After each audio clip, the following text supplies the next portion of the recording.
yang mana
Selamat siang, Tribuners. Kami akan menyanyi dan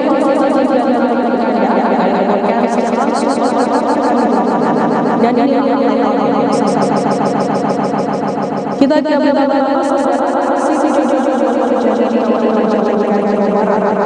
ini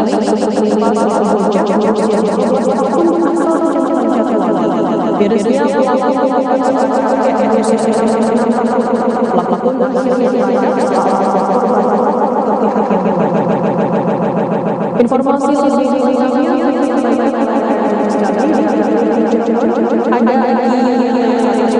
bersama kami. Halo Eki, selamat siang. Siang Firda. Ya. Eki, bisa Anda informasikan bagaimana kronologi aksi pencabulan tersebut? Ya, baik.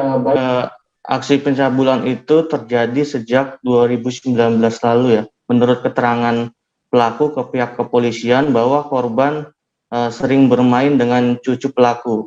Nah, seringnya korban bermain di rumah pelaku dengan cucunya membuat niat jahat pelaku muncul.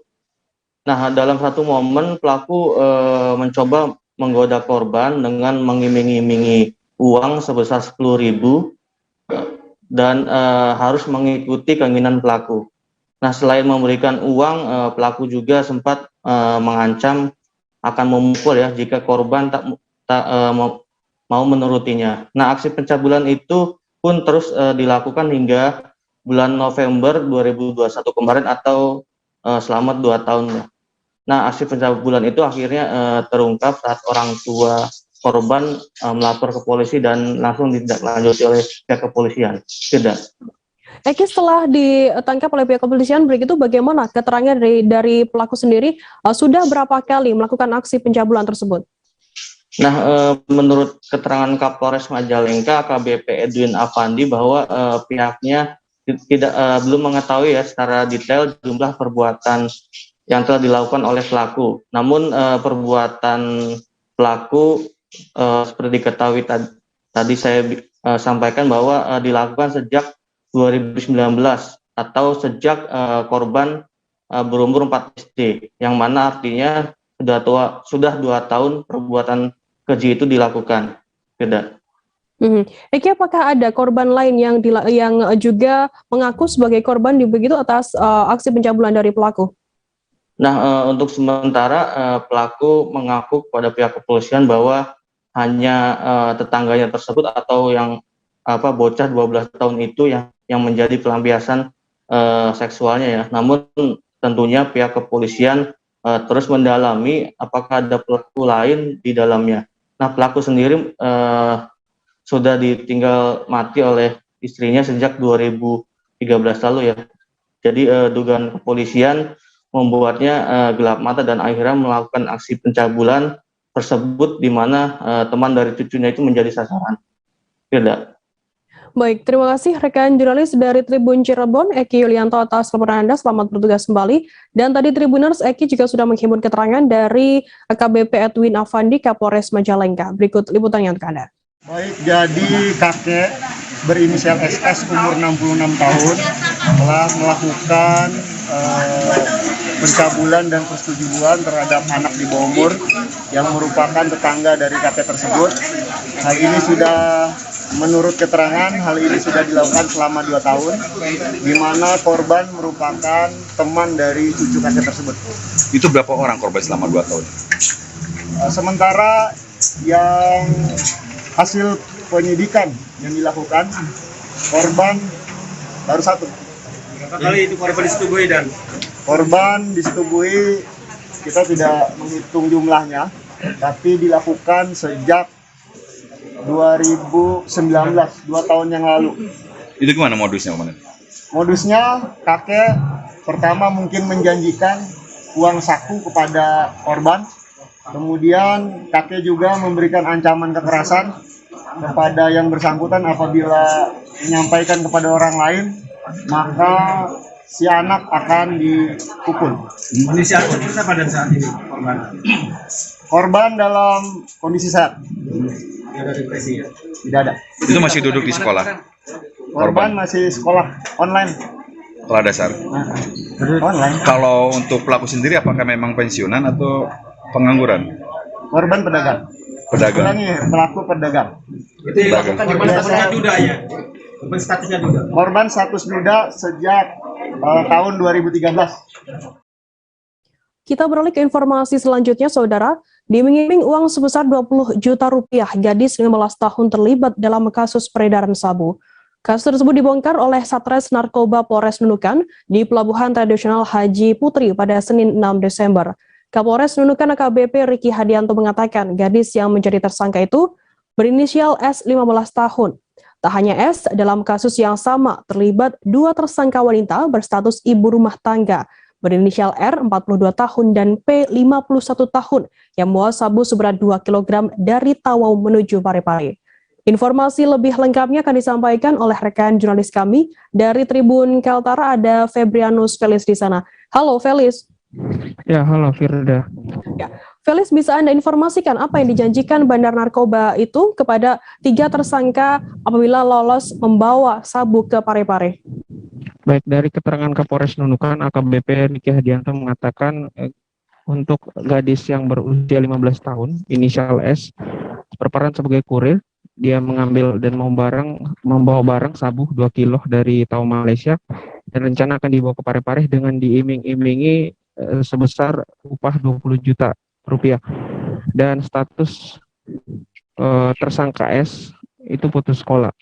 Dan dari keterangan ataupun pengakuan dari tersangka S pada saat dilakukan penyelidikan, S mengaku melakukan hal ini pertama kali.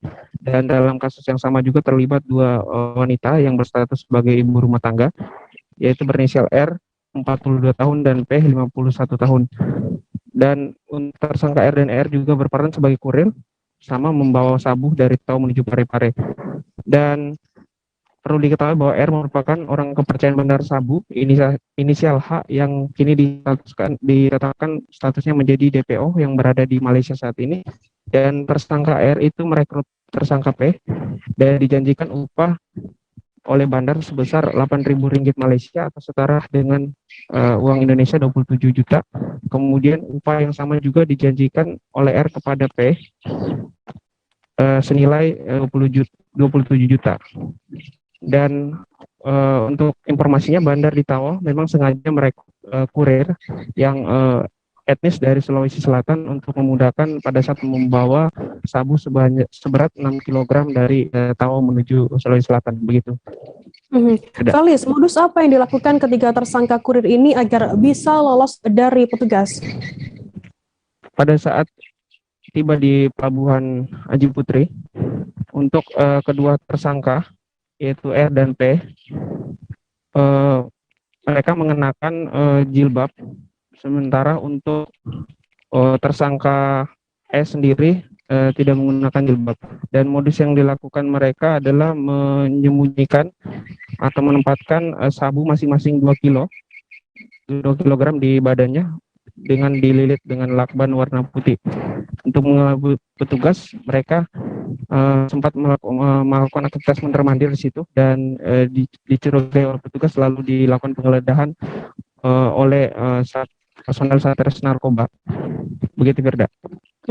Lalu sejauh ini, Felis, apa upaya dari Satres Narkoba Polres Nunukan sendiri untuk mengungkap bandar dan juga penerima sabu? Baik, setelah melakukan pengamanan terhadap 3 tersangka wanita tadi, berserta dengan barang bukti sudah amankan ke Mapolres Nunukan, dan Satres Narkoba melakukan penyelidikan lebih lanjut untuk mengejar atau mengembangkan kasus ke Parepare untuk menangkap siapa penerima sabu 6 kg itu. Namun diduga kemungkinan informasi penyelidikan itu bocor sehingga penerima yang di Parepare inisial A yang saat ini ditetapkan statusnya menjadi DPO tidak bisa dihubungi dan handphonenya sudah dimatikan. Dan terhadap ketiga tersangka itu sudah memang dipersangkakan pasal 114 ayat 2, junto pasal 132 ayat 1, subsidiar pasal 112 ayat 2, junto pasal 132 ayat 1 Undang-Undang Nomor 35 tentang narkotika dengan ancaman pidana mati, pidana penjara seumur hidup, atau pidana penjara paling singkat 6 tahun dan paling lama 20 tahun. Dan saat ini masih terus dilakukan pengembangan untuk untuk DPO yang berada di Malaysia maupun yang berada di Sulawesi Selatan. Begitu, Firda. Baik, terima kasih rekan jurnalis dari Tribun Kaltara, Febrianus Felis, atas laporan Anda. Selamat bertugas kembali. Kita beralih ke informasi selanjutnya, Saudara. Propam Polrestabes Medan telah memeriksa sejumlah penyidik Polsek Helvetia. Pemeriksaan dilakukan terkait adanya laporan dugaan pemerasan dan penganiayaan dari istri seorang tahanan bernama Eva Susmar. Kasih Propam Polrestabes Medan Kompol Muhammad Tommy mengatakan, setelah adanya isu yang mencuat ke permukaan terkait hal tersebut, dirinya mengaku langsung memeriksa sejumlah penyidik yang menangani kasus suami Eva Susmar bernama Ramli. Informasi lebih lengkapnya akan disampaikan oleh rekan jurnalis kami dari Tribun Medan, ada Fian di sana. Halo, selamat siang Fian.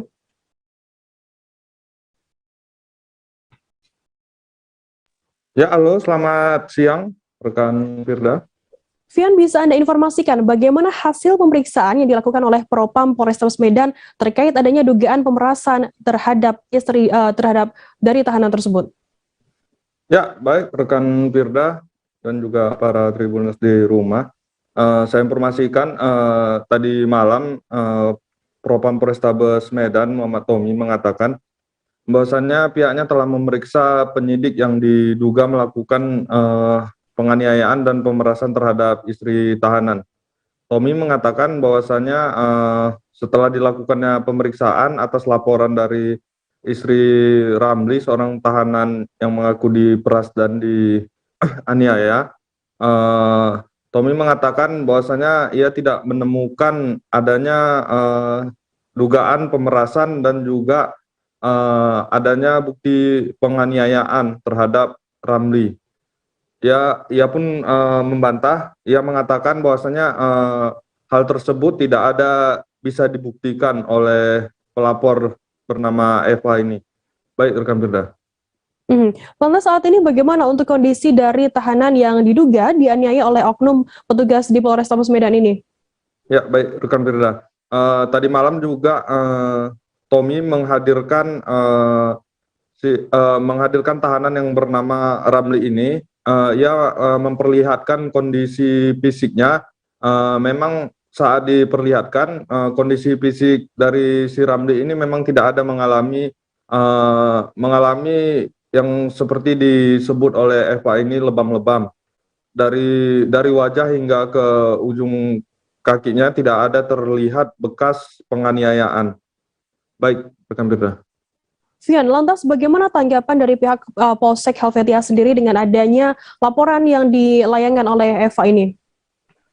Ya, Kapolsek Helvetia sendiri, AKP Heri Siombing mengatakan istri tahanan ini juga sempat mengadukan bahwasanya ia tidak menerima surat penahanan ataupun penangkapan atas suaminya hingga hari ini. Namun Kapolsek mengatakan bahwasanya surat tersebut sudah diserahkan kepada kepala lingkungan daerah mereka tinggal.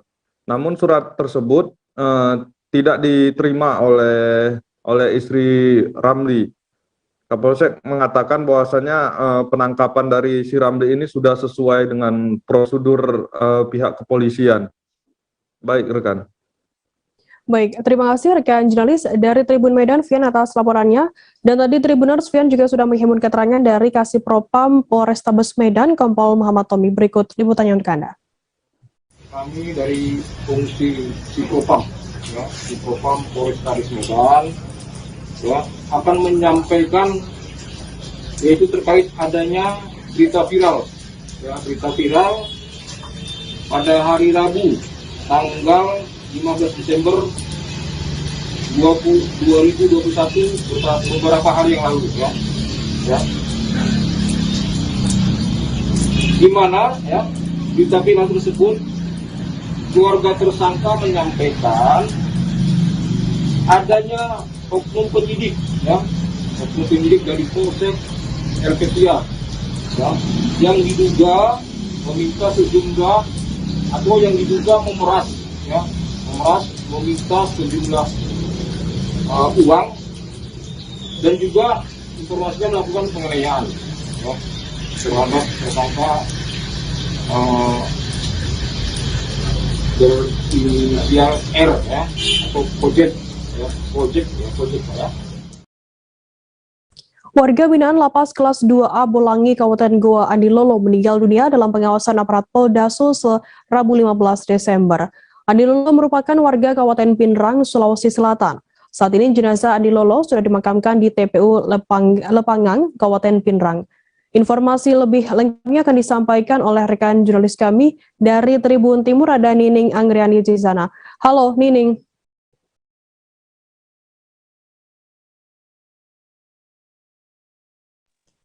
Halo rekan Nining. Ya, halo rekan Firda. Ya, Nining, bisa Anda informasikan bagaimana untuk kronologi napi Lapas Bolangi Goa ini bisa meninggal dunia dalam pengawasan Polda Sulsel?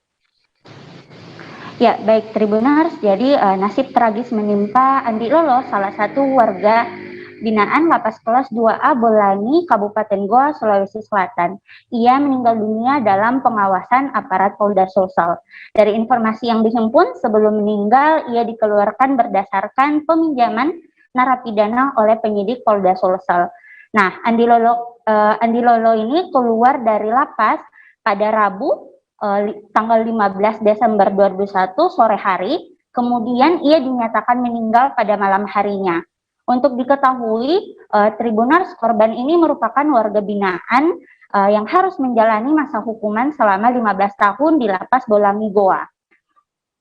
Nah, kemudian ia ditahan atas tuduhan penyalahgunaan narkotika di wilayah Kabupaten Pinrang, Sulawesi Selatan. Nah, saat ini korban baru menjalani masa hukumannya itu selama 7 tahun. Nah, kemudian dari pengakuan istri korban, yakni Mariam, ia diberitahu bahwa suaminya meninggal karena mengalami sesak nafas dalam perjalanan bersama penyidik Polda Sulsel. Namun Mariam mendapati sekujur tubuh suaminya itu penuh luka lebam, yang dimana ia menduga terjadi kekerasan pada suaminya tersebut dalam perjalanan bersama aparat Polda Sulsel. Seperti itu rekan Firda. Nini, bisa Anda informasikan, bisa Anda gambarkan luka apa saja, luka di bagian mana saja yang ditemukan oleh pihak keluarga di tubuh korban? Ya, baik. Jadi sesuai dengan pernyataan istri korban yakni Mariam, ia mengatakan terdapat banyak luka lebam yang ada di sekujur tubuh dari korban, yakni pada bagian tangan, punggung, ada juga di bagian perut, serta ada bekas tusukan jarum di kepala korban, dan juga salah satu jari tangan korban itu mengalami patah tulang. Seperti itu rekan Firda. Ini lantas bagaimana langkah yang diambil oleh pihak keluarga korban sendiri dengan adanya temuan luka lebam di sekujur tubuh korban ini? Ya, baik. Jadi pihak keluarga merasa curiga atau merasa bahwasannya kematian korban ini tidak wajar dan mengalami kekerasan pada yang dilakukan oleh aparat Polda Sulsel. Nah, kemudian pihak keluarga pun mengajukan untuk melakukan autopsi di Rumah Sakit Bayangkara, dan sementara ini keluarga masih menunggu hasil autopsi tersebut. Dijanjikan hasil autopsi akan keluar 3 hari lagi. Kemudian setelah itu Maria mengatakan akan menempuh jalur hukum dan menuntut orang-orang yang terlibat dalam meninggalnya suaminya tersebut. Mulai dari siapa yang menjemput suaminya dari lapas, kemudian siapa yang diduga menyiksa suaminya dalam perjalanan aparat Polda Sulsel tersebut. Seperti itu rekan Firda. Baik, terima kasih rekan jurnalis dari Tribun Timur Nining Anggriani atas laporan Anda. Selamat bertugas kembali. Dan tadi Tribuners Nining juga sudah menghimpun keterangan dari istri korban bernama Mariam. Berikut liputannya untuk Anda. Katanya Pak KP yang telepon saya malam bilang suami saya meninggal karena sesak napas. Pas perjalanan meninggal tidak sempat di rumah sakit Bayangkara. Tapi keterangan dokter forensik katanya meninggal memang baru dibawa ke rumah sakit Bayangkara. Itu yang apa yang menurut tak janggal? Oh, yang membuat saya janggal kemarin itu pas saya datang dikerumuni, saya tidak tahu itu polisi kah atau apa, karena saya tidak tahu. Saya dikerumuni banyak orang, lalu saya sangat sulit ketemu sama suami saya. Saya bermohon bisa ketemu suami saya pada saat saya masih sampai, tapi baru sampai, tapi dia tidak mau kasih ketemu Kak. Bermohon Kak, bilang sudah 2 tahun Kak tidak pernah ketemu selama pandemi, tapi tidak mau menerima, tidak mungkin menerima alasanku. Jadi dilarang Kak juga ada di area di situ. Dia maunya saya menginap di hotel sama keluarga. Warga Desa Mudung Barat, Marosebo, Muaro Jambi mengamankan sepasang perempuan dan laki-laki yang dicurigai sebagai pelaku percobaan penculikan anak Jumat 17 Desember. Terlihat perempuan menggunakan baju warna abu-abu dan laki-laki mengenakan baju warna putih. Diinterogasi oleh masyarakat setempat. Warga setempat menduga kedua orang tersebut sebagai pelaku percobaan penculikan anak yang sedang heboh-hebohnya yang saat ini terjadi di Muaro Jambi. Untuk mengetahui informasi lebih lengkapnya, saat ini kami sudah tersambung dengan jurnalis dari Tribun Jambi, ada Hasbi Sabirin di sana. Halo Hasbi. Halo, selamat siang rekan Perda. Siang. Hasbi, bisa Anda informasikan bagaimana untuk kronologi kedua sejol ini diamankan oleh warga di sana? Ya, baik rekan Perda. Awal dihebohkan ya warga Kabupaten Muaro Jambi dengan adanya aksi percobaan penculikan anak ini, itu berawal di minggu lalu, yaitu terjadi di salah satu sekolah dasar di daerah Kasangkuda, Kecamatan Pumpe Ulu, yang mana korbannya ini merupakan siswi SD 61 di Desa Kasangkuda, Muaro Jambi. Dihebohkannya ada dugaan penculikan anak oleh 4 orang pelaku yang berkeliaran di daerah sana.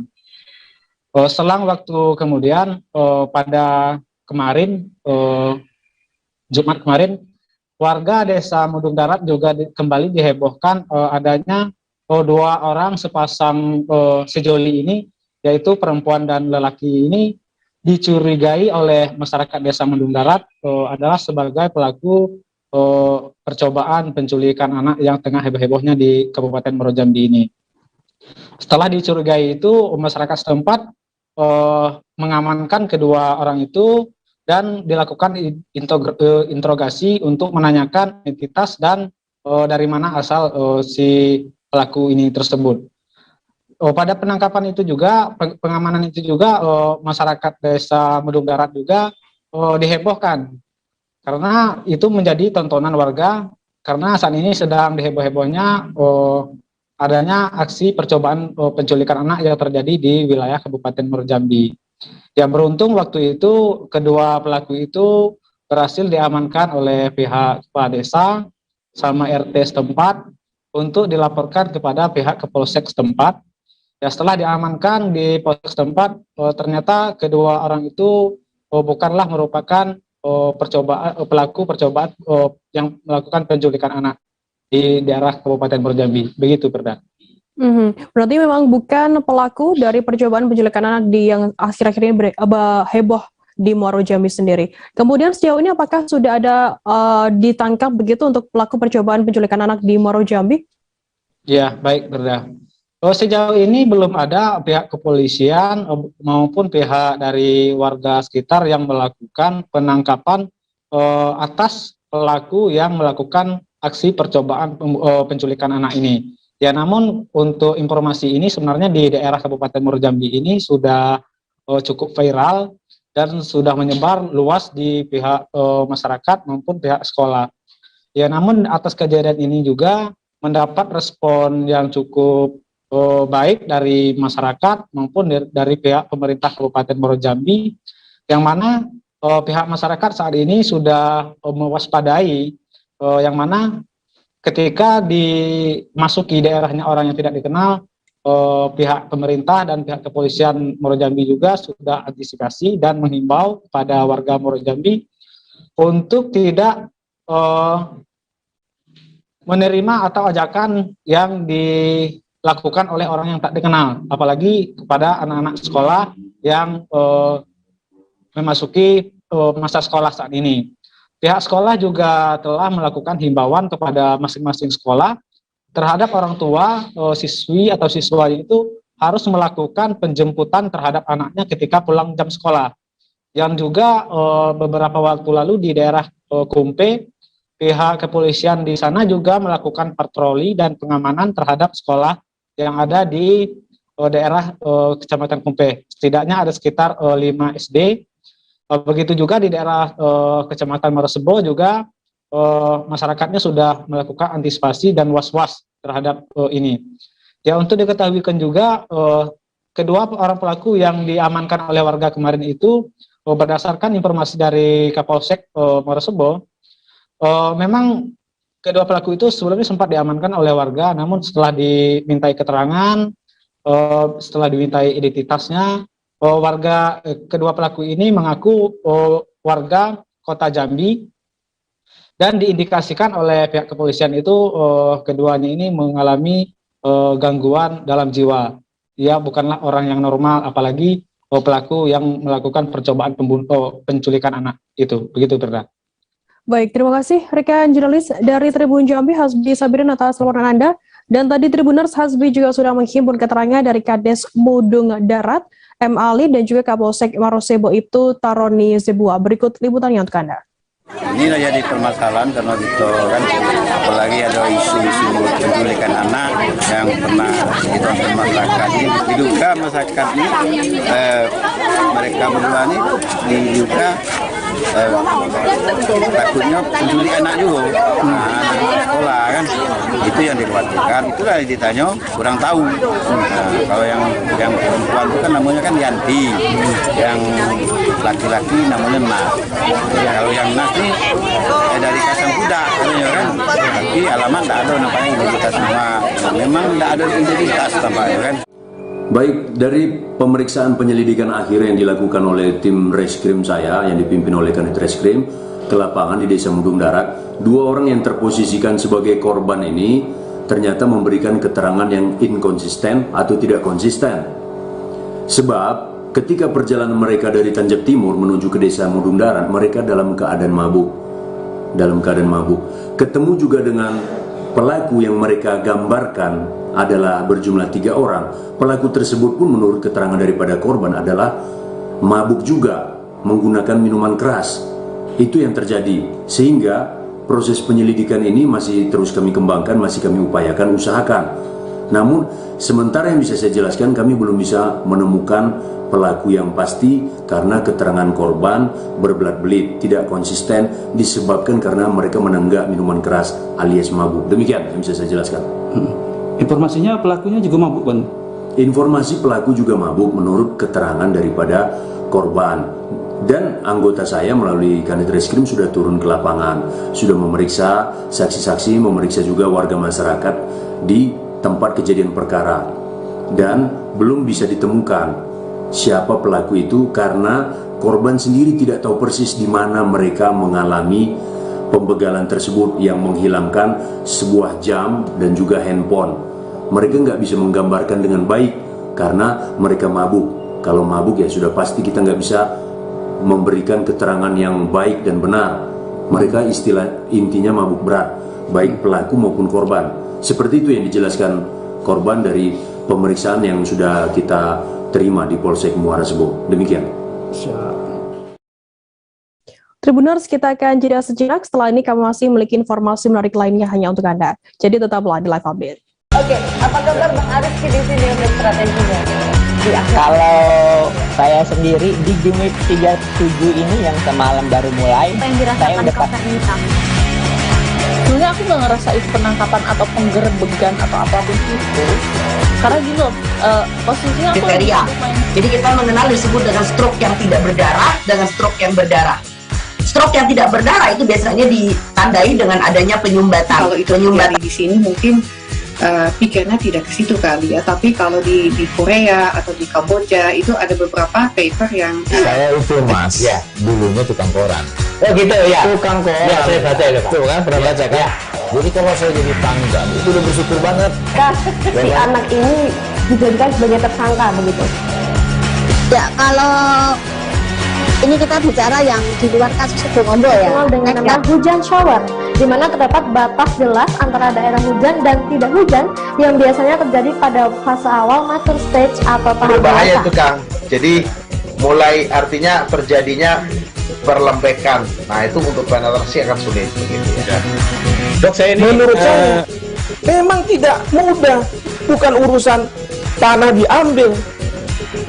Kalau misalnya Amerika Serikat sekarang, Rasulullah mengatakan dalam sebuah hadis bahwa berpuasa di 6 hari Syawal itu. Oke, apa kabar Bang Arif di sini untuk strateginya? Kalau saya sendiri di Jumit 37 ini yang semalam baru mulai, Apa yang saya dirasakan udah Kapten Hitam? Sebenarnya aku nggak ngerasain penangkapan atau penggerebegan atau apapun itu, karena gini loh, posisinya aku Kriteria. Jadi kita mengenal disebut dengan stroke yang tidak berdarah dengan stroke yang berdarah. Stroke yang tidak berdarah itu biasanya ditandai dengan adanya penyumbatan. kalau itu terjadi di sini mungkin pikirnya tidak ke situ kali ya, tapi kalau di Korea atau di Kamboja itu ada beberapa paper yang Saya itu mas, ya dulunya tukang koran. Oh gitu ya. Tukang koran. Ya, saya baca itu Pak. Tuh kan pernah baca kan? Ya. Jadi kalau saya jadi pangdam itu udah bersyukur banget. Si anak ini dijadikan sebagai tersangka begitu. Ya, kalau ini kita bicara yang di luar kasus Situbondo ya. Dikenal dengan nama hujan shower, di mana terdapat batas jelas antara daerah hujan dan tidak hujan yang biasanya terjadi pada fase awal mature stage atau tahap Berbahaya dewasa. itu Kang. Jadi mulai artinya terjadinya perlembekan. Nah itu untuk penetrasi akan sulit begitu ya. Dok, saya ini menurut saya memang tidak mudah, bukan urusan tanah diambil. Kalau misalnya Amerika Serikat sekarang, Rasulullah mengatakan dalam sebuah hadis bahwa berpuasa di 6 hari Syawal itu. Oke, apa kabar Bang Arif di sini untuk strateginya?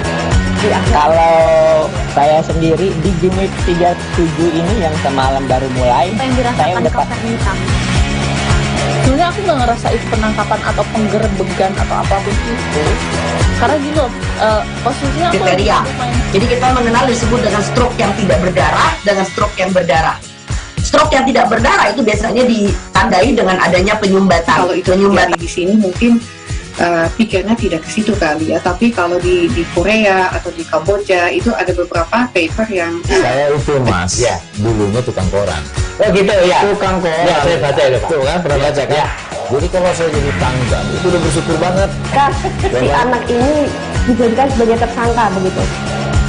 Ya, kalau ini kita bicara yang di luar kasus Situbondo ya. Dikenal dengan nama hujan shower, di mana terdapat batas jelas antara daerah hujan dan tidak hujan yang biasanya terjadi pada fase awal mature stage atau tahap Berbahaya dewasa. itu Kang. Jadi mulai perlembekan. Nah itu untuk penetrasi akan sulit begitu ya. Dok, saya ini menurut saya memang tidak mudah, bukan urusan tanah diambil. Kalau misalnya Amerika Serikat sekarang, Rasulullah mengatakan dalam sebuah hadis bahwa berpuasa di 6 hari Syawal itu. Oke, apa kabar Bang Arif? Terima kasih Anda masih bersama kami di live update. Kita beralih ke informasi selanjutnya, Saudara. Jumlah 16 kantung jenazah yang belum teridentifikasi oleh tim DVI Mabes Polri dan bidang Bidokes Polda Jatim. Kurun waktu dalam 2 pekan operasi pencarian korban erupsi Gunung Semeru. Rinciannya 8 kantung diantaranya berisi jenazah utuh, 7 jenazah berjenis kelamin laki-laki dan 1 jenazah berjenis kelamin perempuan. Ada pula 8 kantung lainnya berisi potongan bagian tubuh atau body part. Nah, untuk mengetahui informasi lebih lengkapnya saat ini kami sudah tersambung dengan jurnalis dari Tribun Jatim, ada Luhur Pambudi di sana. Halo, selamat siang Luhur. Halo siang Firda. Ya, Luhur bisa informasikan total ada berapa kantung jenazah korban erupsi Gunung Semeru yang saat ini belum teridentifikasi oleh tim DVI Polri? Ya, hingga sekarang hari Sabtu ya, pihak DVI Mabes Polri dan Bidokes Polda Jatim yang berposko atau berlokasi poskonya di RSUD Dr. Haryoto Lumajang itu sudah menerima 16 kantung jenazah. 16 kantung jenazah ini adalah yang belum teridentifikasi ya. Perinciannya adalah 8 kantung jenazah itu utuh dan 8 lainnya adalah potongan tubuh atau body part. Untuk jenazah 8 jenazah yang utuh itu 7 diantaranya adalah berjenis kelamin laki-laki dan 1 sisanya adalah berjenis kelamin perempuan.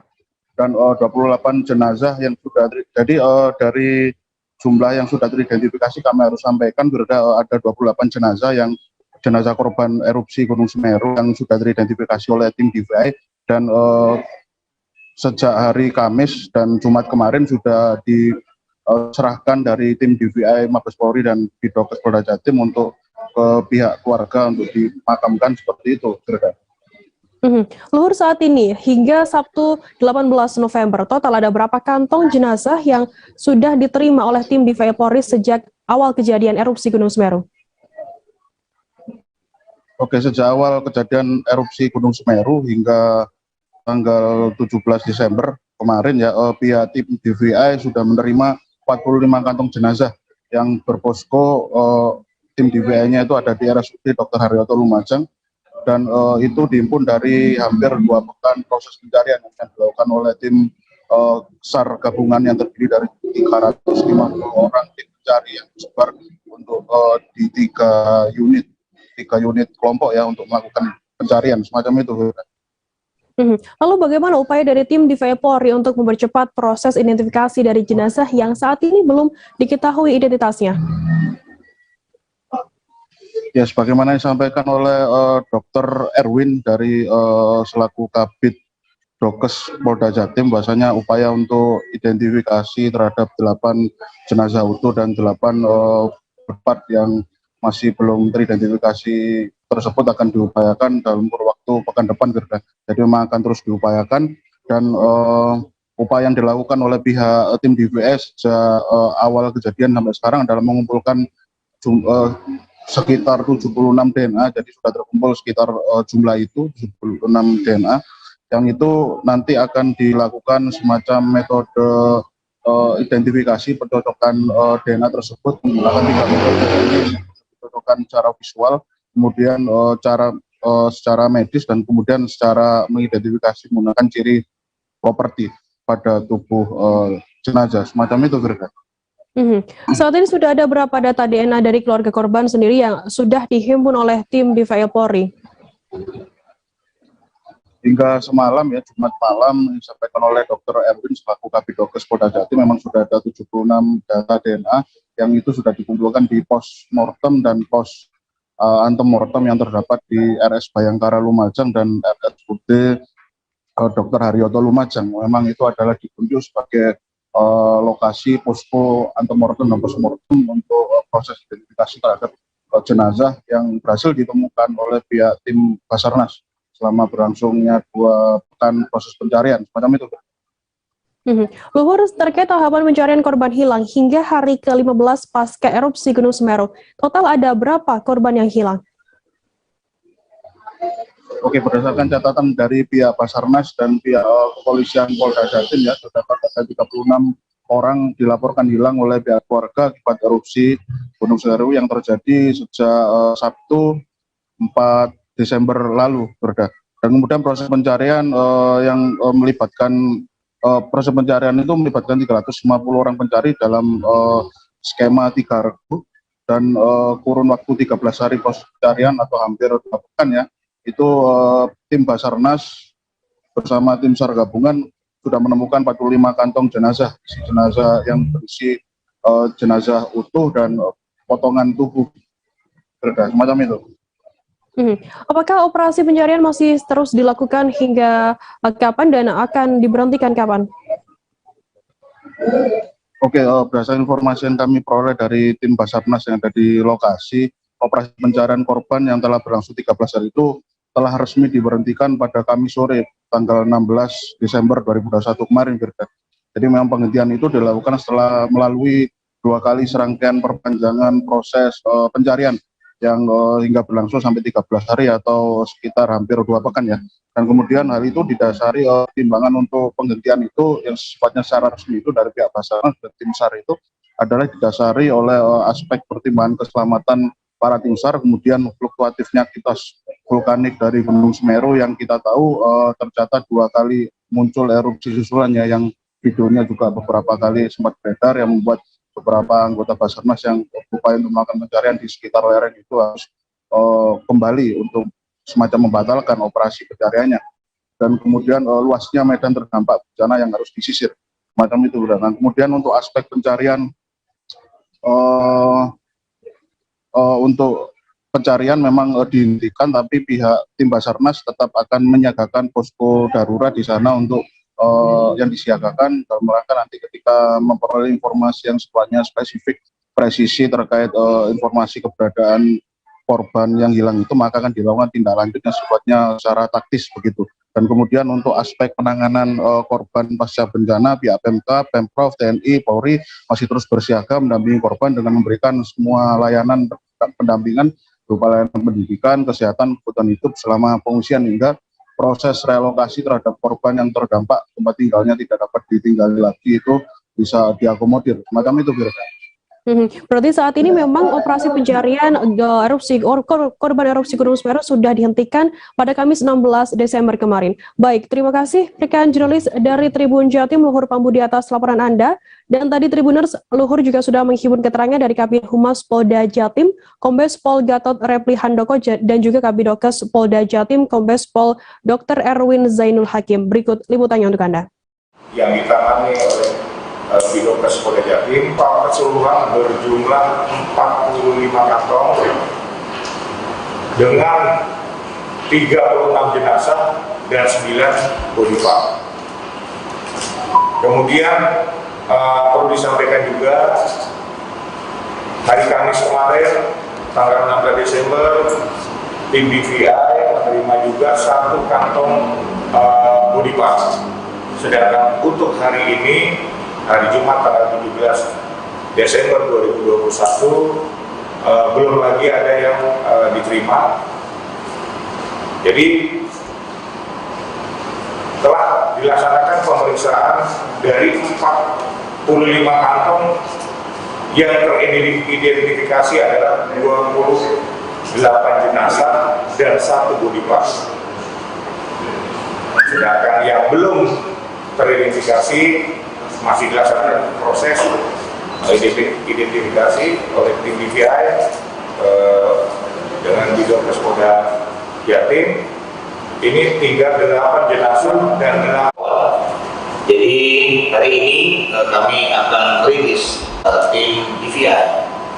Sebelumnya kami sampaikan bahwa 76 data antemortem, 76 data antemortem, 31 sampel DNA yang diambil dari 25 keluarga, 31 sampel DNA dari 25 keluarga, dan DNA postmortem yang kita laksanakan adalah 19 sampel.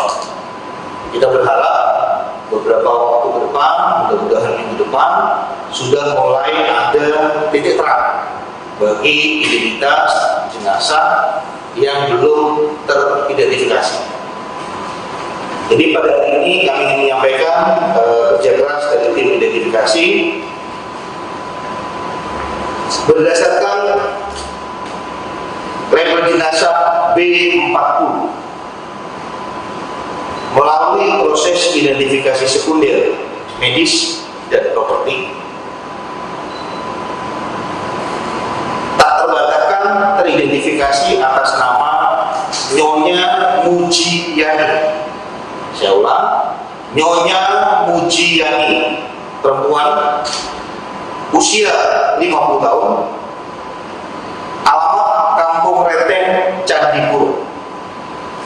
Jadi satu jenazah yang telah teridentifikasi, Nyonya Mujiyani, perempuan, 50 tahun, alamat Kampung Renteng, Candipuro.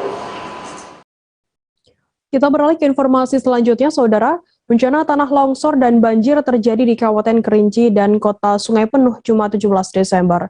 Bencana tersebut terjadi akibat intensitas hujan yang tinggi di wilayah paling barat Provinsi Jambi, seperti banjir yang menerjang Desa Lubuk Suli, Kecamatan Depati 7, Kabupaten Kerinci.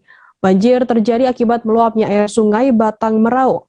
Informasi lebih lengkapnya akan disampaikan oleh rekan jurnalis kami dari Tribun Jambi, ada Heru Pitra di sana. Halo, selamat siang Heru.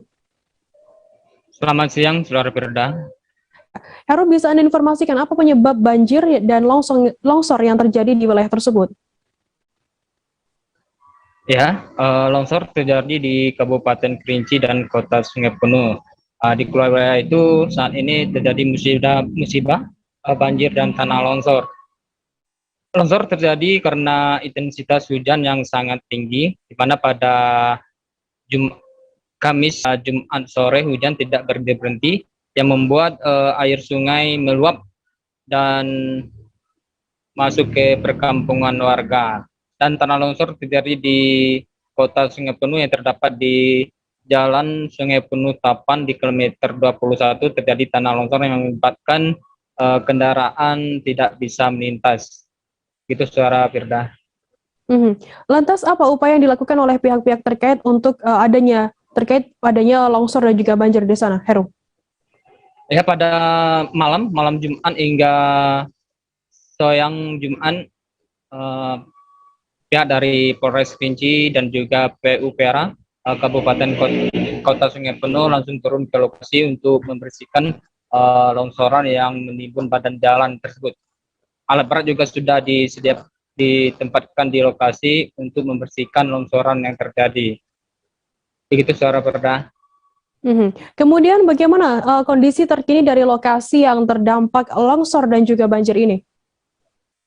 Ya, dapat kami informasikan bahwa saat ini banjir di beberapa titik, terutama di wilayah Kecamatan Depati 7 itu banjir masih menggenang rumah warga, sementara longsor yang terjadi di Jalan Tapan Sungai Penuh sudah dibersihkan dan saat ini kendaraan sudah mulai bisa melintas di jalan tersebut. Dan saat ini juga pemerintah Kota Sungai Penuh juga sudah menetapkan siaga darurat itu, secara Firda. Baik, terima kasih rekan jurnalis dari Tribun Jambi Heru Pitra atas laporannya. Dan tadi Tribuners, Heru juga sudah menghimpun keterangan dari AKBP Agung Wahyu Nugroho Kapolres Kerinci. Berikut liputannya untuk Anda. Baik, dapat kita lihat beberapa hari terakhir akibat curah hujan yang cukup tinggi di kilometer 18 Puncak Kota Sungai Penuh terjadi longsor beberapa saat ya. Kemudian dari Polres Kerinci berupaya untuk membuka jalan. Dapat kita lihat bahwa sekarang akses jalan sudah bisa dibuka dan sedang dikerjakan oleh pihak PUPR bekerjasama dengan dinas terkait untuk membuka jalan. Ya, ada beberapa titik terjadi longsor dan diharapkan untuk masyarakat yang akan melintas di kawasan puncak untuk lebih berhati-hati kembali. Untuk sementara mengingat curah hujan yang memang masih cukup tinggi, diharapkan sementara waktu untuk berhati-hati melintas di kawasan puncak. Sebanyak 30 pejabat kembali dilantik dalam jabatan pimpinan tinggi Pratama, administrator, dan pengawas di lingkungan pemerintah Kota Bitung di ruang rapat lantai 4 kantor Wali Kota Bitung pada Jumat 17 Desember malam. 30 pejabat dilantik oleh Hengki Honandar, Wakil Wali Kota Bitung, didampingi oleh Julius Ondang, Asisten 1 Bidang Pemerintah dan Kesra, serta Forsman dan Dandel, Kepala BK PSDMD Kota Bitung. Informasi lebih lengkapnya akan disampaikan oleh rekan jurnalis kami dari Tribun Manado. Ada Christian Wayongkiri di sana. Halo Christian. Selamat siang rekan Firda dan Tribun News dimanapun Anda berada. Christian, bisa Anda informasikan bagaimana kabar rolling jabatan di lingkungan pemerintah Kota Bitung ini? Baik, seperti yang telah dilaksanakan pada hari Jumat malam kemarin, tanggal 17 Desember 2021, sebanyak 30 pejabat dalam jabatan pimpinan tinggi pratama, administrator, dan pengawas di lingkungan pemerintah Kota Bitung telah diambil sumpah janji jabatan dan dilantik oleh Hengki Honandar, Wakil Wali Kota Bitung. Selain itu, selain dari 30 pejabat, ada 3 jabatan yang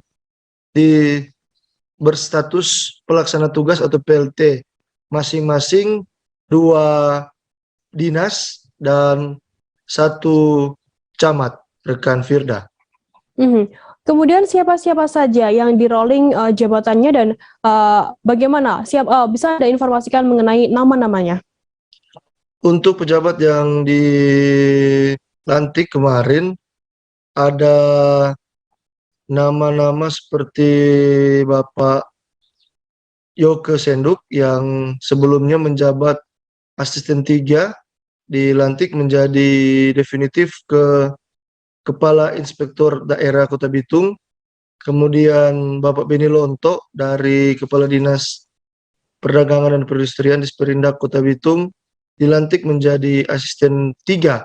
Sementara sebelumnya beliau juga sempat menjabat PLT Asisten 2. Kemudian Hendrik Sakul, Kepala Dinas Perkim yang saat ini diberi tugas dan tanggung jawab sebagai Kepala Dinas Perpustakaan Kota Bitung. Kemudian ada nama Foni Tumundo yang merupakan pelaksana pada Dinas Pendidikan dan Kebudayaan, sudah diangkat dan dilantik menjadi Sekretaris Dinas Pendidikan dan Kebudayaan Kota Bitung. Sosok Foni Tumundo ini sendiri juga merupakan mantan Kepala Satuan Pendidikan KSP SMA Negeri 2 Bitung. Selain itu juga yang menarik dari pelantikan kemarin, ada 2 posisi camat yang diganti oleh pemerintahan Kota Bitung Moritz Mentiri dan Hengki Honandar, yaitu Kepala Kecamatan Lembe Selatan dan Kepala Kecamatan Lembe Utara. Bukan Lembe Utara dan Lembe Selatan, melainkan Kepala Kecamatan Ranuulu dari Dolfir Mampuk kepada Andre Rantung, dan Kecamatan Lembe Selatan atau Camat Lembe Selatan dari Hendrik Sologia ke Nolfrid Manelang, dan Kepala Kecamatan Lembe Utara dari Aristarkus Ansa kepada Jemi Bumi, rekan Firda. Christian, apa tanggapan dari dinas-dinas terkait dengan adanya rolling jabatan ini? Menurut Forsman Dandel, Kepala BKPSMD Kota Bitung atau bagian kepegawaian yang mengurusi rolling ini, pelantikan dalam jabatan tinggi pratama di lingkungan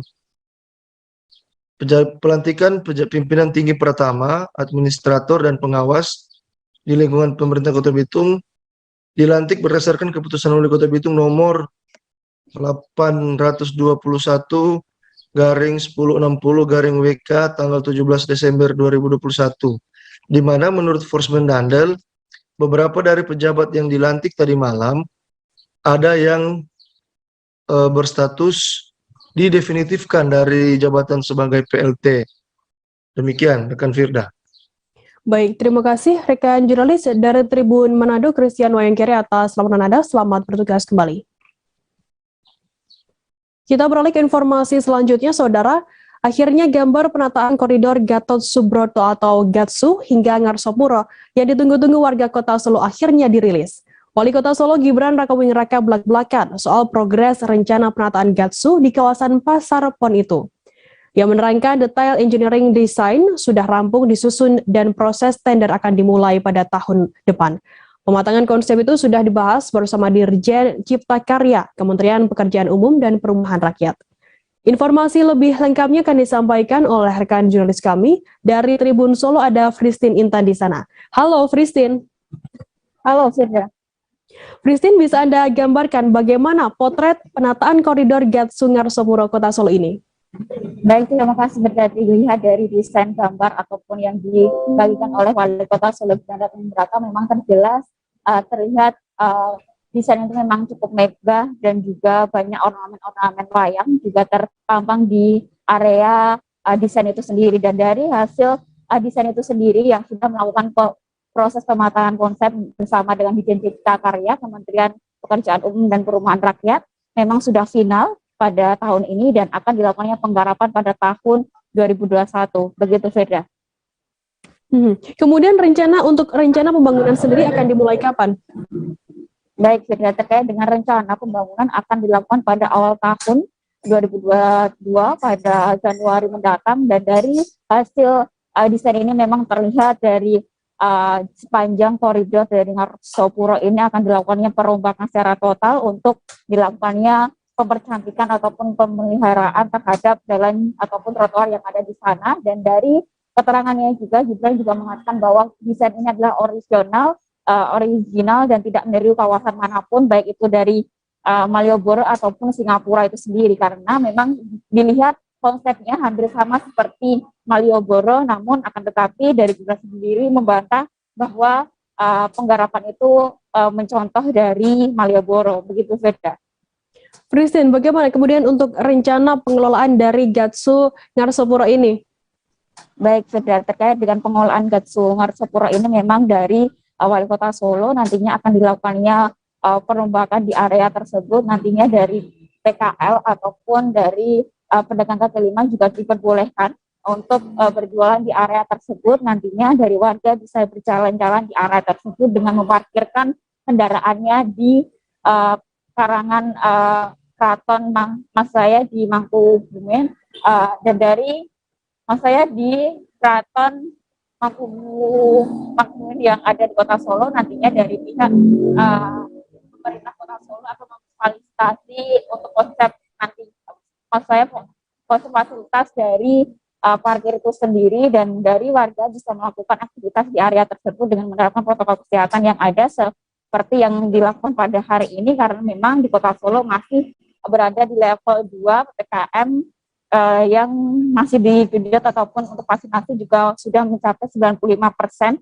untuk warga Kota Solo, sehingga nantinya dari penggarapan ini dan juga pelaksanaan ini nanti akan berjalan baik. Dari Wali Kota Solo Gibran juga mengatakan nantinya dari warga bisa beraktivitas di area tersebut dengan merasa aman dan nyaman. Begitu, Firda. Baik, terima kasih rekan jurnalis dari Tribun Solo, Fristin Intan atas laporan Anda. Selamat bertugas kembali.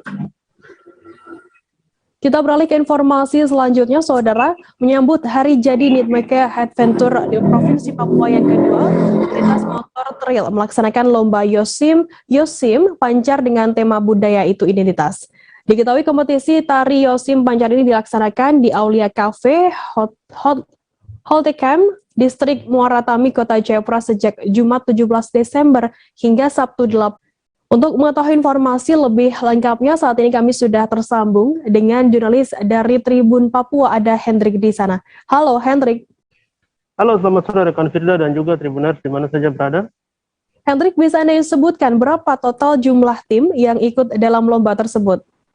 Oke, terima kasih rekan Firda. Dapat saya informasikan bahwa dari hasil pantauan dan juga berdasarkan wawancara bersama Ketua Panitia, di mana ia menjelaskan sebanyak 22 tim yang terlibat dalam lomba Yosim Pancar kali ini, di mana ada dari Kabupaten Kerom, Kabupaten Jayapura, Kabupaten Sarmi maupun Kota Jayapura itu sendiri. Demikian rekan Firda. Bagaimana kemudian respons dari pembina dan penasihat Nitmeke Adventure ini?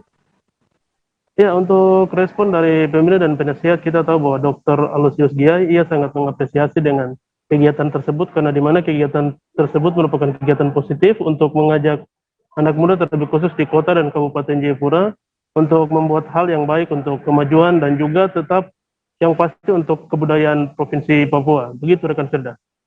Mungkin bisa Anda gambarkan bagaimana pelaksanaan dari lomba tersebut, Hendrik? Ya, untuk pelaksanaan lomba tersebut sangat luar biasa ya, di mana saya melihat secara langsung antusias dari peserta yang terlibat dari 22 tim ini sangat luar biasa, di mana mereka sangat apresiasi juga dengan kegiatan tersebut, dan yang mana ketua panitia sendiri apresiasi juga dengan pembina yang merupakan salah satu sekda di Pegunungan Bintang yang bisa secara langsung datang untuk membuka kegiatan tersebut dan juga mengangkat serta menaati dan juga memamerkan budaya asli Papua yang dimana dituangkan dalam Yosim Pancar. Begitu rekan Firda. Hendrik, bagaimana harapan dari ketua panitia penyelenggara tersebut? Ya, untuk harapan dari ketua panitia sendiri dari hasil wawancara bersama ia menjelaskan bahwa tentunya ia berharap agar para pemimpin di kota, kabupaten maupun provinsi Papua bisa terlibat dan juga bisa melihat secara langsung bagaimana komunitas muda di provinsi Papua untuk bisa terus bersama-sama melakukan kegiatan seperti kreasi Yosim Pancar. Demikian rekan Firda. Baik, terima kasih rekan jurnalis dari Tribun Papua, Hendrik, atas laporan Anda. Dan tadi Tribuners, Hendrik juga sudah menghimpun keterangan dari pembina dan penasihat Nitmeke Group Provinsi Papua, Aloysius Kiai, dan juga Ketua Panitia Kompetisi Yospan Felix. Berikut liputannya untuk Anda. Ketua Panitia Lomba Yosim Pancar Nitmeke Adventure yang kedua, mewakili Ketua Umum Pak Rusdianto dan Ketua Harian Pak Barto Taniau, saya pribadi mengucapkan banyak-banyak terima kasih buat Bapak Aloysius Kiai yang sempatkan waktu untuk datang menghadiri acara dan membuka acara lomba tersebut.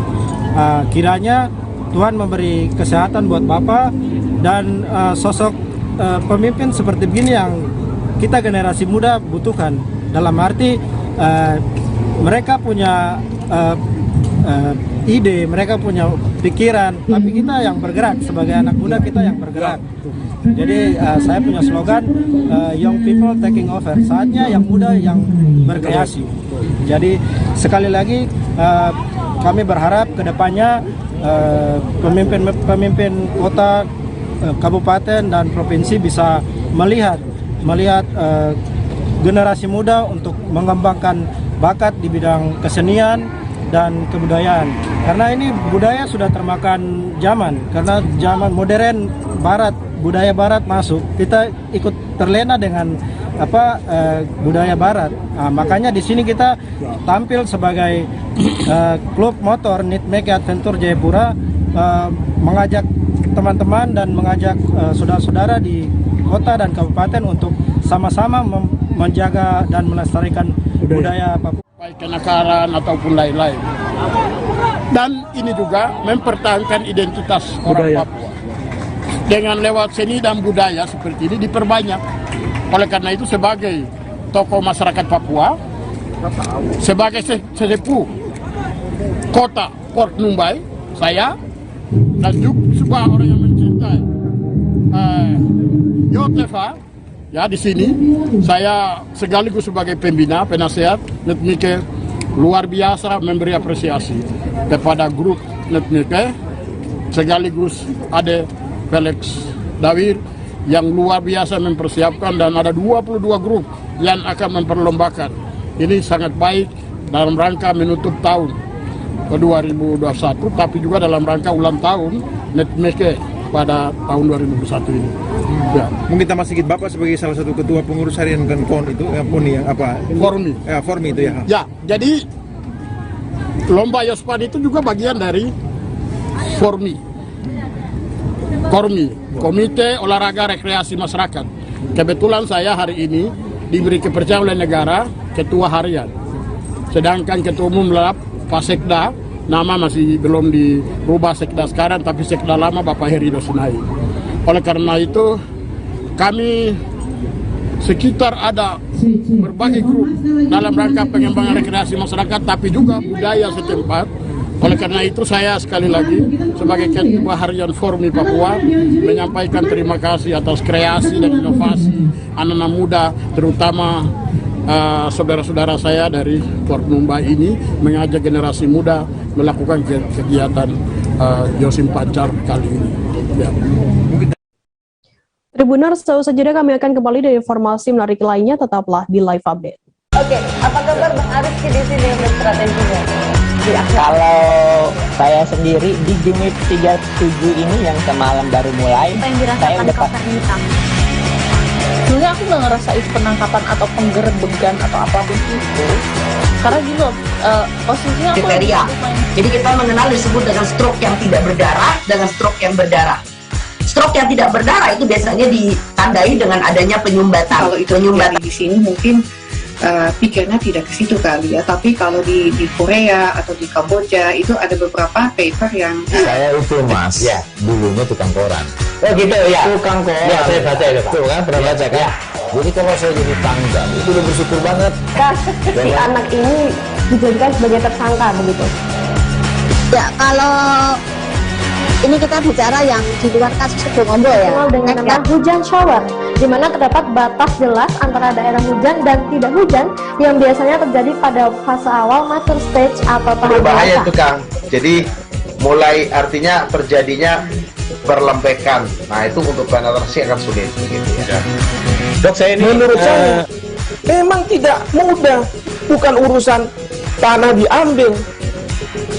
Kalau misalnya Amerika Serikat sekarang, Rasulullah mengatakan dalam sebuah hadis bahwa berpuasa di 6 hari Syawal itu. Oke, apa kabar Bang Ariski di sini untuk strateginya? Kalau saya sendiri di Jumit 37 ini yang semalam baru mulai, Apa yang saya dirasakan udah Kapten Hitam? sebenarnya aku nggak ngerasain penangkapan atau penggerebekan atau apapun itu, karena gini loh, posisinya aku Kriteria. Jadi kita mengenal disebut dengan stroke yang tidak berdarah dengan stroke yang berdarah. Stroke yang tidak berdarah itu biasanya ditandai dengan adanya penyumbatan. Kalau itu penyumbatan di sini mungkin pikirnya tidak ke situ kali ya, tapi kalau di Korea atau di Kamboja itu ada beberapa paper yang Saya itu Mas, ya, dulunya tukang koran. Oh gitu ya, Tukang koran. Ya, saya baca itu Pak. Tuh kan, pernah baca kan? Jadi kalau saya jadi tanggal, itu udah bersyukur banget. Kasus si anak ini dijadikan sebagai tersangka begitu. Ya, kalau ini kita bicara yang di luar kasus Kedongombo ya. Dikenal dengan nama hujan shower, di mana terdapat batas jelas antara daerah hujan dan tidak hujan yang biasanya terjadi pada fase awal mature stage atau tahap Berbahaya dewasa. itu Kang. Jadi mulai artinya terjadinya berlembekan. Nah itu untuk penetrasi akan sulit begitu ya. Dok, saya ini menurut saya memang tidak mudah, bukan urusan tanah diambil. Kalau misalnya Amerika Serikat sekarang, Rasulullah mengatakan dalam sebuah hadis bahwa berpuasa di 6 hari Syawal itu. Oke, apa kabar Bang Ariski di sini untuk strateginya? Kalau saya sendiri di Jumit 37 ini yang semalam baru mulai, Apa yang saya dirasakan udah Kapten Hitam? sebenarnya aku nggak ngerasain penangkapan atau penggerebekan atau apapun itu, karena gini loh, posisinya aku Kriteria. Jadi kita mengenal disebut dengan stroke yang tidak berdarah dengan stroke yang berdarah. Stroke yang tidak berdarah itu biasanya ditandai dengan adanya penyumbatan. Kalau itu penyumbatan di sini mungkin pikirnya tidak ke situ kali ya, tapi kalau di Korea atau di Kamboja itu ada beberapa paper yang Saya itu Mas, ya, dulunya tukang koran. Oh gitu ya, Tukang koran. Ya, saya baca itu Pak. Tuh kan, pernah baca kan? Jadi kalau saya jadi tanggal, itu Terima kasih Anda masih bersama kami di live update. Kita beralih ke informasi selanjutnya, Saudara. Vaksinasi anak usia 6 hingga 11 tahun secara resmi diluncurkan pada Jumat 17 Desember di Maha Vihara Duta Maitreya Monastery, Kompleks Maha Vihara Duta Maitreya Bukit Beruntung, Sungai Panas, Kecamatan Batam, Kota Batam, Kepulauan Riau. Daerah yang bisa melaksanakan vaksinasi COVID-19 anak harus mencapai lebih dari 70% untuk dosis pertama dan capaian vaksinasi lanjut usia lebih dari 60%.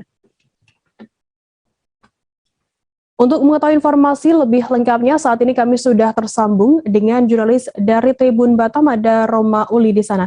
Halo, Roma. Halo. Roma, bisa Anda informasikan total ada berapa anak yang divaksin saat peluncuran pertama kali kemarin?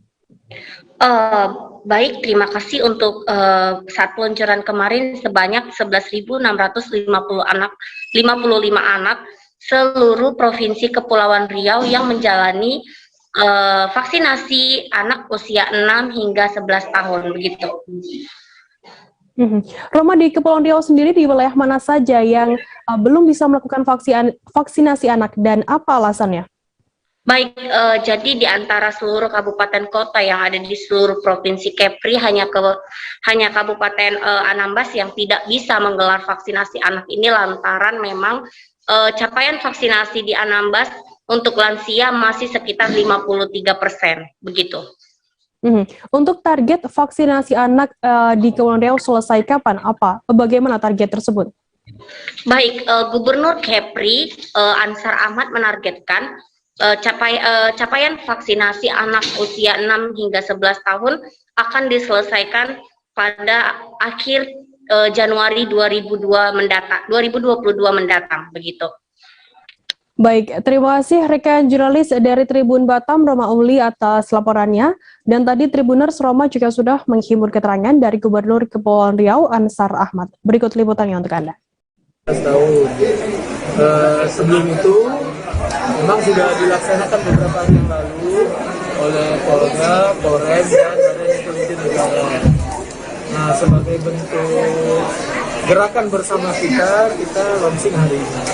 Dan nanti kita sama Forkompinda juga akan menjadwalkan berkunjung ke kabupaten kota, menyaksikan vaksinasi anak di kabupaten kota, dalam rangka mendorong semangat merangsang teman-teman di kabupaten kota di Kepri.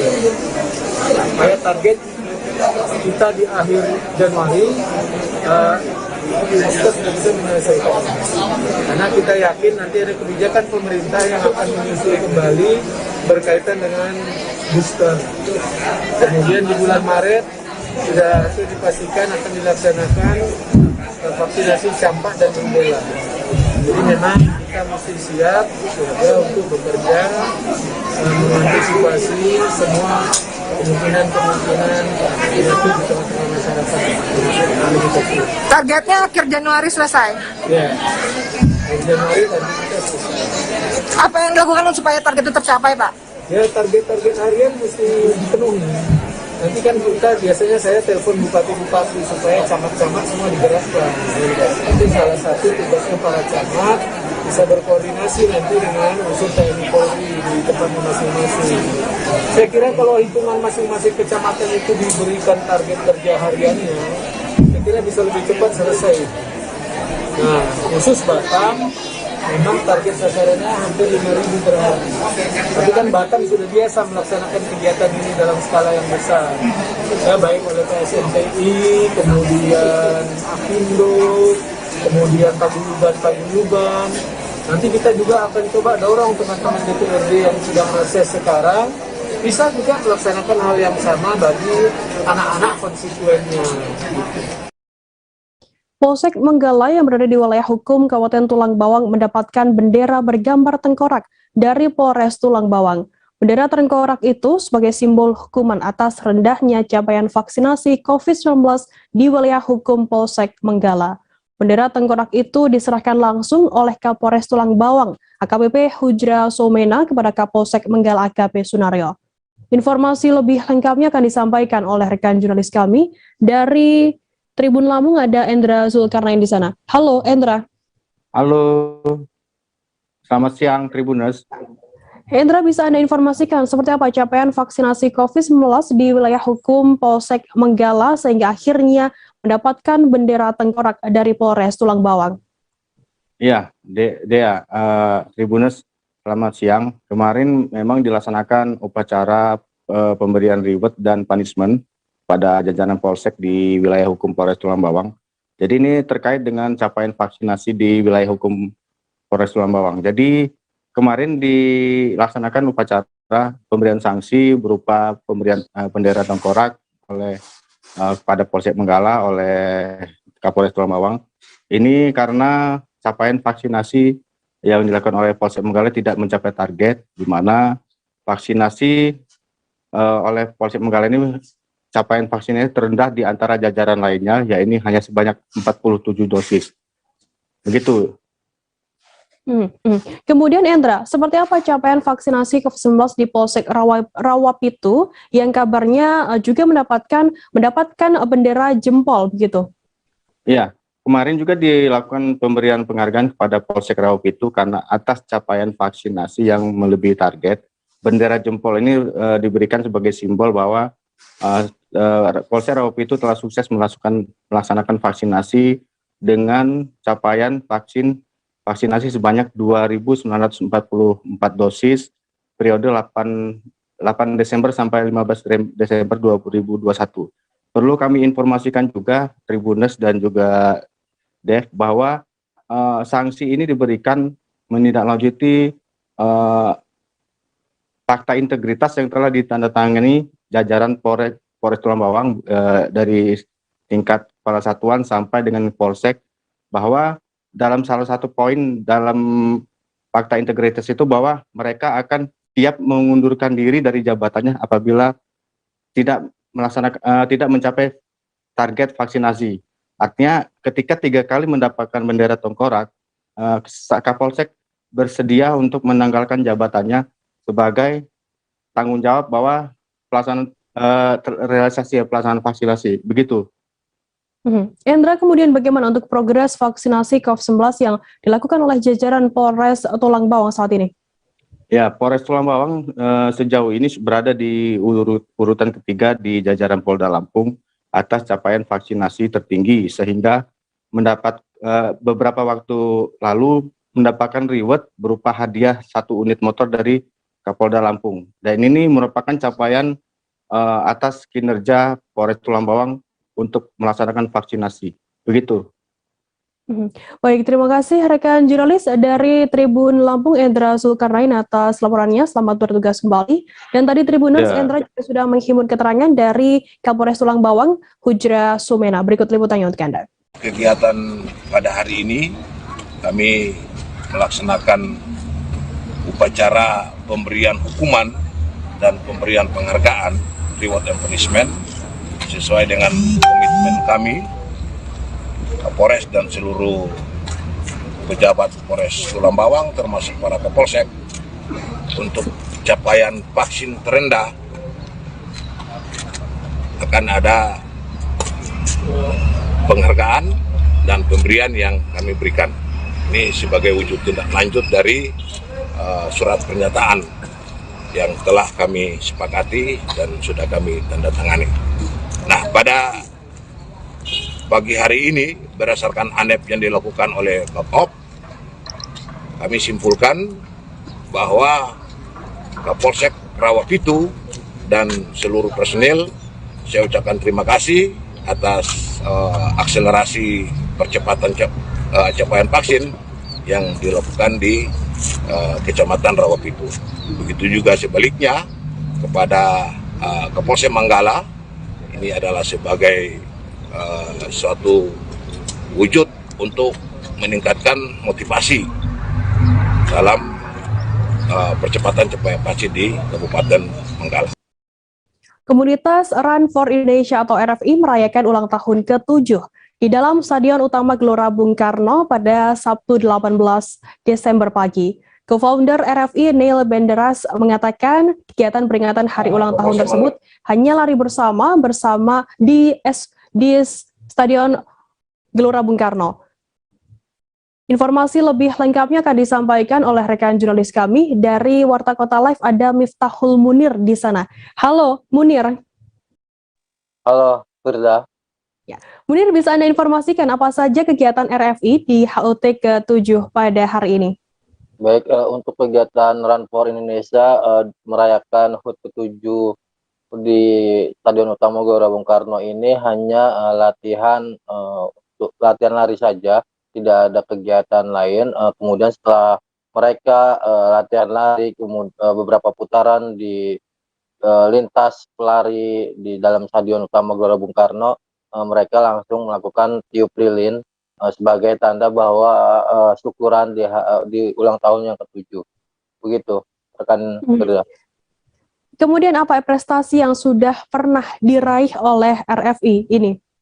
Baik, RFI ini pernah memegang six star WMM atau lari maraton di 6 negara, sehingga ini merupakan capaian yang sangat luar biasa karena banyak warga Indonesia yang ingin meraih six star WMM. Begitu rekan Firda. Kemudian Munir, apa harapan RFI ke depannya di ulang tahun pada saat ini yang ke-7 tahun ini? Baik, harapan bagi anggota RFI ini adalah semuanya ingin memperoleh atau memegang six star WMM di tahun-tahun berikutnya, karena memang six star WMM ini ajang bergengsi layaknya seperti di dalam dunia persepak bolaan itu seperti Piala Dunia atau Piala Eropa, sehingga banyak warga yang atau anggota RFI ini ingin meraih six star WMM. Dengan begitu karena di Indonesia sendiri peraih six star WMM ini tidak mencapai 50 orang. Begitu rekan Firda. Baik, Tribuners, jurnalis kami tadi juga sudah menghimpun keterangan dari co-founder RFI, Neil Banderas, dan juga founder RFI, Willy Sanjaya. Berikut liputannya untuk Anda. Begini, satu prestasi lari yang diakui oleh World Major Marathon ini, 6 negara, apabila kita bisa menyelesaikan 6 negara ini, kita akan mendapatkan medali ke-7-nya. Sampai sekarang mereka menjanjikan akan ada negara ke-7-nya, tapi sampai sekarang belum tercipta negara ke-7-nya. Jadi diakui negara yang bisa melakukan lari maraton terbaik. Six star itu jadi maraton terbaik 6 negara terbaik di dunia. Di dunia 6 negara terbaik di dunia. Ya, 6 negara terbaik di dunia menurut versi world mereka ya. Berlin, Tokyo, London, Chicago, New York, Boston. 6 negara itu ya. 6 negara itu ya. Ada desas-desus bahwa akan ada negara ke-7. Ya mudah-mudahan kalau bisa Indonesia sih. jadi negara yang diakui dengan secara peraturan, secara safety, secara rute, secara dukungan dari masyarakatnya, benar-benar kita merasakan atmosfer lari gitu. Ini kita memperingati ulang tahun ke-7 RFI, sebenarnya jatuh tanggal 7 Desember. Tapi kita peringati baru sekarang, 18 Desember ya, cuman lari bareng aja. Lari bareng, sharing-sharing sama ya 7 pemegang six star WMM, sharing-sharing, foto-foto kumpul-kumpul, tiup lilin. Sudah, setelah itu ramah tamah. Pokoknya kita santai aja dan simpel aja kok. Yang penting kita ngumpul sih. Ada persiapan untuk ikut lomba atau seperti apa enggak? Kalau saat ini sih lomba belum jelas ya kemana ya. Jadi kita belum ada juga, belum ada karena kita latihan-latihan biasa aja. Nah, kalau untuk rencananya kedepannya seperti apa nih RFI ini? RFI ya kita latihan bareng aja, lari bareng aja. Kita kan tujuan kita adalah mengajak semua orang bicarakan untuk sehat melalui olahraga berlari. Libur akhir tahun, Tribuners yang ada di wilayah Aceh Singkil mungkin bisa mengunjungi Kepulauan Banyak. Untuk menuju lokasi tersebut, pemerintah Aceh sudah menyediakan kapal Aceh Hebat 3. Kapal tersebut berlayar setiap hari Senin, Kamis, Jumat, Sabtu, dan Minggu dengan harga tiket yang ekonomis. Informasi lebih lengkapnya akan disampaikan oleh rekan jurnalis kami dari Serambi News Indonesia, ada Dede Rosadi di sana. Halo, Dede. Jadi bisa Anda informasikan sejak kapan kapal Aceh Hebat 3 yang dibeli oleh pemerintah Provinsi Aceh ini sudah mulai beroperasi di sana? Catatan kami bahwa kapal Aceh Hebat 3 ini mulai beroperasi tahun 2021 ini, sekitar bulan 3 atau Maret 2021. Kapal Aceh Hebat ini dibeli oleh pemerintah Aceh untuk menjawab kebutuhan transportasi melayani wisatawan ke Pulau Banyak dari Singkil, ibu kota Kabupaten Aceh Singkil. Kemudian juga untuk kebutuhan transportasi masyarakat di sana, dan kapal Aceh Hebat ini tidak hanya melayani ke Pulau Banyak, tapi juga ke Pulau Sumelu yang masih dalam Provinsi Aceh. Namun lebih banyak melayani ke Singkil, ke Kepulauan Banyak untuk kebutuhan para wisatawan.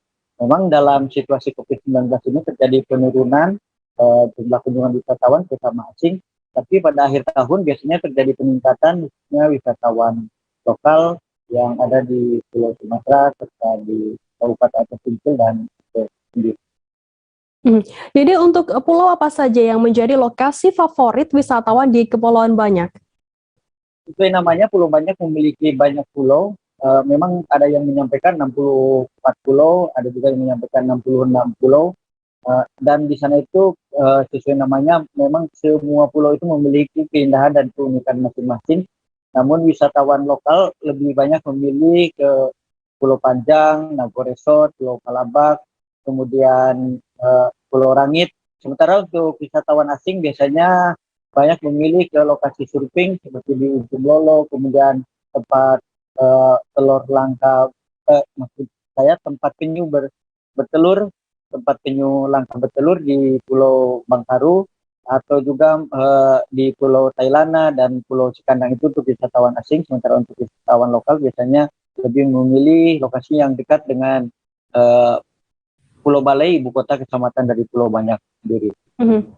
Dede, apa yang menjadi alasan wisatawan ini memilih naik kapal Aceh Hebat 3 untuk menuju destinasi wisata Kepulauan Banyak? Sebetulnya dalam setahun ini ada beberapa transportasi yang sengaja dibeli oleh pemerintah Kabupaten Aceh Singkil. Selain dibeli oleh pemerintah Aceh, ada KM Tailana yang dibeli oleh pemerintah Kabupaten Aceh Singkil. Nah, wisatawan atau masyarakat lebih memilih kapal Aceh Hebat 3 karena memang tiketnya ekonomis, kemudian lumayan cepat. Sebelumnya ke sana itu kalau pakai kapal tradisional menghabiskan waktu sampai 6 jam, sementara kalau pakai kapal Aceh Hebat ini cukup dengan 4 jam, bahkan kalau cuaca sedang sangat bagus bisa ditempuh dengan 3 jam.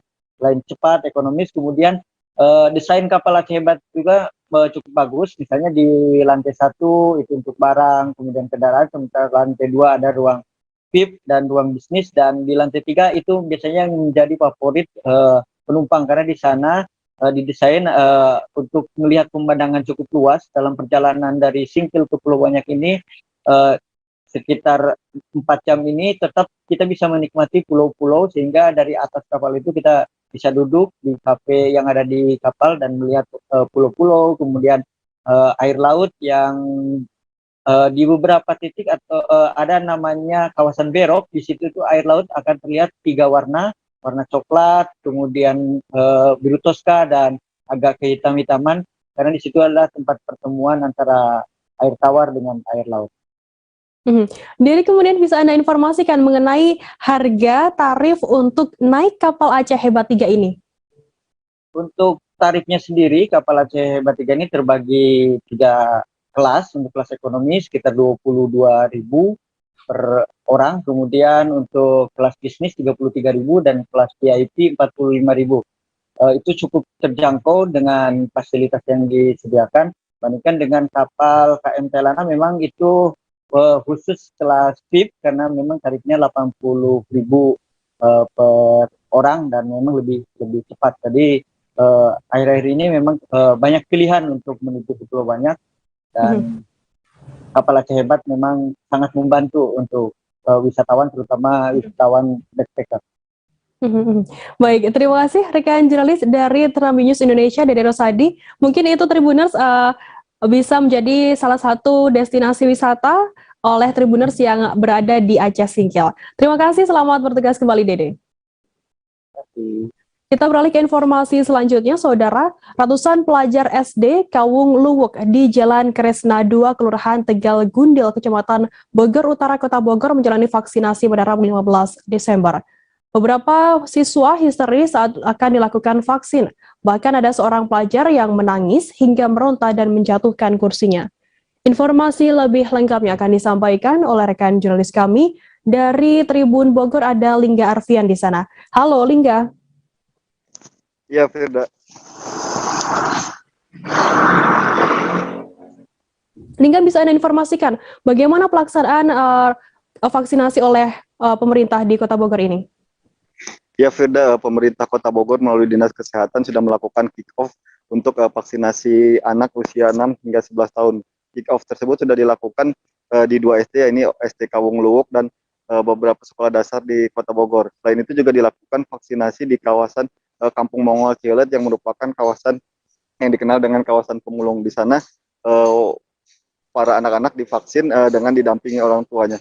memang Firda dalam vaksinasi anak ini ada yang berbeda, tidak seperti vaksinasi orang dewasa, karena memang anak-anak ini perlu adanya pendampingan khusus serta bujuk rayu gitu dari orang tua ataupun yang pendampingan, karena memang beberapa di antaranya mengalami histeris gitu saat akan divaksin. Seperti itu, Firda.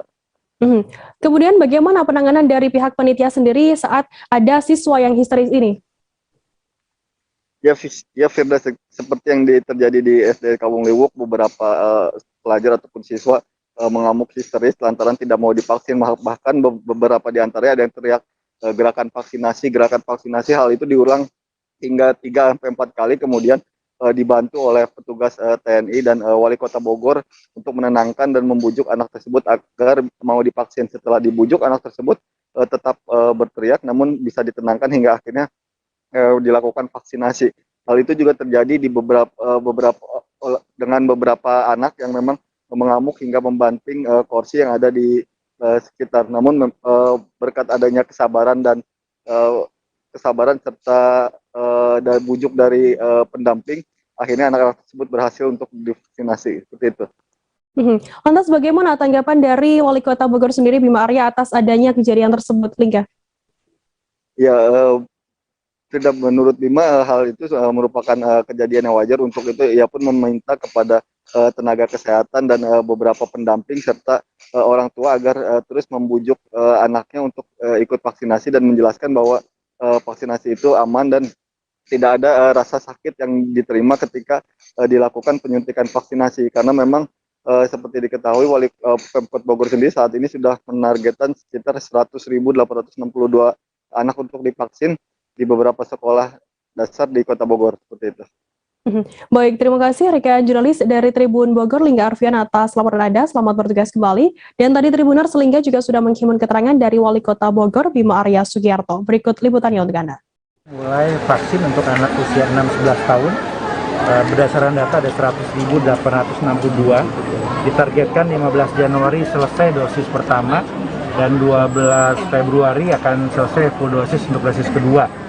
Akan dikoordinasikan dengan semua sekolah, SD bagi yang sekolah, namun bagi yang tidak sekolah juga akan kita koordinasikan dengan puskesmas. Jadi puskesmas proaktif untuk mendata di lingkungan. Nah, setelah ini saya akan bergeser ke Kampung Mongol di Ciluar ya. Untuk anak jalanan tidak sekolah di sana, ini juga kita jadikan atensi di sana. Dan kami melihat sistem kita sudah siap ya, karena sudah jalan sistem yang kemarin ini, ya tinggal sekarang targetnya lebih kepada pendataan untuk SD dan yang tidak sekolah tadi. Itu. Dan vaksinnya masih sama, Sinovac. Dosisnya juga sama 0,5 mili gitu ya, dan intervalnya 28 hari jarak antara dosis pertama dan dosis kedua. Itu kira-kira target penyebaran untuk anak. Ya itu tadi 20. Tribuners, informasi tadi sekaligus menutup perjumpaan kita dalam live update hari ini. Jangan lupa saksikan terus live update di seluruh kanal YouTube dan Facebook Tribun Network. Saya Firdanana, mewakili bertugas undur diri. Terima kasih dan sampai jumpa. Jangan lupa like, subscribe, dan share ya!